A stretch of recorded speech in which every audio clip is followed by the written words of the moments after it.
Hoy hablaremos de la gratuidad de los servicios públicos. Puse el énfasis tratando de que se escuchara como si lo hubiésemos entrecomillado, porque resulta que los gobernantes, no solo de México, sino de infinidad de países, utilizan el concepto de gratuidad para, y perdón por hablar en tono coloquial, lenguaje coloquial, para pararse el cuello, ¿no? Y, por supuesto, comprar votos. ¿De veras son gratuitos los servicios públicos? De eso vamos a conversar con un especialista en la materia. Sin embargo, permítanme presentar antes a la doctora en Administración Pública, Laura Flores Reyes. Laurita, qué gusto. Amigos, buenas tardes, qué gusto saludarlos y encontrarme en esta entrevista en el que tenemos invitado a Roberto Tapia Castillo. Él es licenciado en Derecho por la Universidad Nacional Autónoma de México. También es profesor por oposición en la propia Facultad de Derecho, en la asignatura Derecho Procesal Administrativo. También profesor en materias de Derecho en la Facultad de Contaduría y Administración Pública, entre otras universidades. Un colega especialista en temas duros de Derecho, al que le damos la más cordial bienvenida. Roberto, bienvenido. Gracias por la entrevista. No, al contrario, muchas gracias. Me siento muy honrado. Un saludo cordial también a nuestros queridos oyentes, a nuestro auditorio.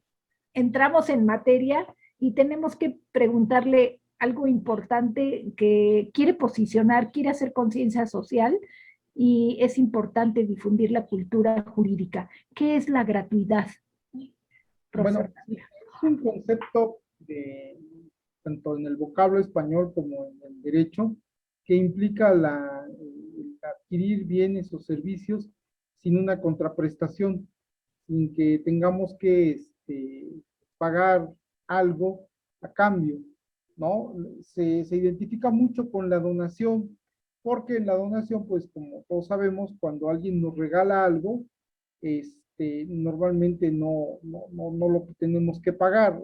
Hay excepciones a la regla, pero la generalidad es que la donación es gratuita. Y bueno, por ejemplo, ahora nos hablan de que las vacunas son gratuitas.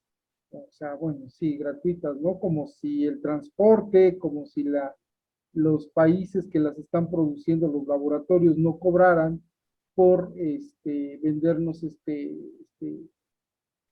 pues, medicamento, no le puedo llamar medicamento, pero sí esta vacuna que de alguna forma nos va a prevenir de adquirir este mal del siglo XXI, ¿no? Pero no es lo único. El agua, se ha dicho algunas veces que era gratuita cuando había llaves de agua potable en las calles. Ustedes recordarán allá por los años 70, en algunos lugares donde pues, la gente salía a llenar sus cubetas para la comida, para bañarse a la llave de agua. El alumbrado público, por ejemplo, pues, como no vemos que nos los cobren, pues pensamos que es gratuito, pero no es gratuito, cuesta. Y así podríamos seguir, ¿no? Me viene a la mente una secretaria de Desarrollo Social, de cuyo nombre no me acuerdo ni quiero acordarme, como diría el manco de Lepanto, pero que decía que ella había puesto pisos en casas durante su gestión cuando estaba ya como candidata a la presidencia. Y la verdad es que ella ni puso los pisos, porque además no lo hizo ella, lo hicieron albañiles, ni era de su dinero, el dinero no salía de su bolsillo, salía del erario, del gasto, que es de lo que estamos hablando. Se menciona el concepto gratuidad en la Constitución Política de los Estados Unidos Mexicanos. Hablo de la máxima ley que en este momento está comprometida porque parece que un artículo transitorio de la ley orgánica del Poder Judicial de la Federación es más importante que la Carta Magna. Pero pregunto, ¿la gratuidad se consigna en la Constitución Política de nuestro país? Sí, se menciona en varios artículos. Básicamente en el artículo 3º, cuando se habla de que la educación debe ser laica, universal, nacionalista, democrática, nacionalista considerando los valores nacionales, ¿no? Y gratuita. Y luego, en el mismo artículo 3º, se dice que toda educación que imparta el Estado mexicano tendrá que ser gratuita. Luego está el artículo 4º, que habla, por ejemplo, de la protección de la salud, lo que decíamos hace un momento, que será gratuita, ¿no? Que el Estado establecerá un sistema de salud pública que tendrá como norma general la universalidad, es decir, todos tendríamos que tener acceso a esta seguridad de salud sin desembolsar un quinto, lo cual, bueno, pudiera ser que no lo desembolse en ese momento, pero pago impuestos igual que todos ustedes, ¿no? Luego está también la primera copia, dice la Constitución en su artículo 4º, del acta de nacimiento, tiene que ser gratuita, ¿no? Tendría que ser entregada de forma gratuita la copia certificada. El artículo 6º nos habla de que el acceso a la información pública tiene que ser en forma gratuita. Después acota que si, por ejemplo, lo expiden copias certificadas o copias simples o en un formato de CD o algún otro tipo de soporte técnico, bueno, ese sí te lo cobran. Pero bueno, eso de que la información es gratuita, pues hay que ver cómo se genera, cómo se almacena, cómo se distribuye, etcétera. Tampoco es tan sencillo. El artículo 17 dice que ninguna persona puede hacerse justicia por sí mismo y que el Estado deberá proporcionar tribunales que estarán expeditos para administrar justicia en forma gratuita. Y bueno, pues estamos viendo, como bien decía el maestro Jorge Santa Cruz, que los jueces que en este momento de alguna forma están en la palestra, pues tampoco están así como que no son gratis, ¿no? Nos cuestan. Todo el personal que está en función del Poder Judicial de la Federación y de las entidades federativas son con cargo al erario, ¿no? Entonces esto es importantísimo. Entonces, lo menciona alrededor de 18 veces. Claro que no todas se refieren precisamente a esto. Hay algunos casos, como por ejemplo, dice que el servicio social, no es cierto, los servicios electorales y los servicios censales serán gratuitos, aunque sí nos cuesta, porque ahora que están haciendo las entrevistas para conformar a los funcionarios de casilla, les decían a los futuros funcionarios que les van a dar un pago de 500 pesos. Entonces, pues, ni tan gratuito, ¿no? Porque habrá que ver cuántos miles de personas van a estar como presidentes, como vocales, como escrutadores, como observadores, bueno, los observadores no, pero toda esta gente va a cobrar 500 pesos. Gracias, doctora Laura.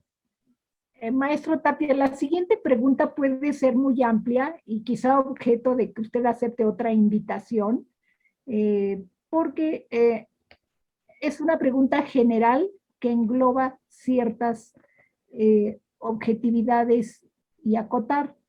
¿Para qué se usa el dinero recaudado? En el artículo 115 constitucional hay un catálogo de servicios públicos, pero ¿para qué se usa el dinero recaudado, maestro Tapia? Tiene diferentes categorías.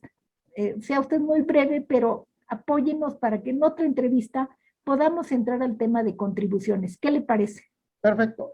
Bueno, primero, el artículo 31, fracción cuarta, nos dice que todos tenemos que contribuir al gasto público, ¿no? Y que este gasto público tiene por objeto precisamente el satisfacer las necesidades colectivas que establezcan las leyes. De tal suerte que la Constitución dota de atribuciones y de competencias tanto al Ejecutivo como al Legislativo para que puedan generar normas. Obviamente el Ejecutivo envía las iniciativas y el Legislativo las discute y las aprueba para poder generar normas que tengan como propósito satisfacer ese gasto público. El gasto público, pues, como ustedes saben, se encuentra inserto dentro de un documento que se llama Presupuesto de Egresos de la Federación. Y este presupuesto va a etiquetar cada ingreso que se va a recaudar y se va o sea, distribuir en diferentes puntos, ¿no? Por ejemplo, pago a los servidores públicos, no son gratuitos, cobran, y de hecho el 127 lo dice, todos los servidores públicos tienen derecho a recibir una remuneración que es irrenunciable. Pago a los servicios, obviamente nos cuesta pavimentar, nos cuesta poner alumbrado público, nos cuesta la manutención de todo este tipo de cuestiones, nos han costado las vacunas que se están poniendo. La educación gratuita de la que habla la Constitución, pues no es tal, porque los niños que van a las primarias, ahorita digo, no estamos en los edificios, pero se les sigue dando mantenimiento porque no se puede dejar que caigan. Un edificio en desuso se arruina, ¿no? Queda totalmente devastado. Entonces hay que seguirles dando mantenimiento, hay que pagarle a la gente, darle, incluso yo creo que un seguro tendrían que darles por el riesgo que están corriendo de ir a trabajar. Entonces todo esto nos cuesta. ¿En qué se usa? Pues es muy grande el catálogo de usos que tiene este dinero y que entra por diferentes vías. No solamente son los impuestos, no solamente son los derechos, también hay empréstitos, o sea, préstamos internacionales, también hay, por ejemplo, la emisión de dinero, ¿no? También el presidente hace poco quería hacer una modificación al artículo 28 a Banco de México para pues quitarle la autonomía, y esto implicaría que podría meterle mano a la maquinita de dinero, ¿no? Que son efectos inflacionarios. O sea, el catálogo, como menciona la doctora en el 117, es muy extenso, pero no es lo único. O sea, sí. Aquí lo interesante es que el término de gratuidad lo capitaliza la mayoría de los políticos con fines electorales, con fines de imagen personal, de imagen pública, gubernamental y con fines electorales. Debiera quedarnos muy claro que todo lo que aparentemente es gratuito lo pagamos todos aquellos que contribuimos con los impuestos, ¿no?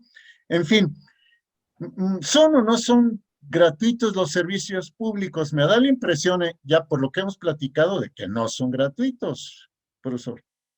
No, y de hecho, yo he comentado en algunos foros con amigos abogados, algunos están a favor, otros están en contra, porque obviamente tienen intereses, ¿no? Pero yo lo que les digo es que debería quitarse este concepto totalmente de la Constitución y en todo caso sustituirlo por decir, la educación será universal, será laica y con cargo al erario público, ¿no? O sea, para que la gente sepa que le está costando, que cada niño que va a la escuela, cada alumno que va a la secundaria, cada estudiante que va a la universidad, cuesta, ¿no?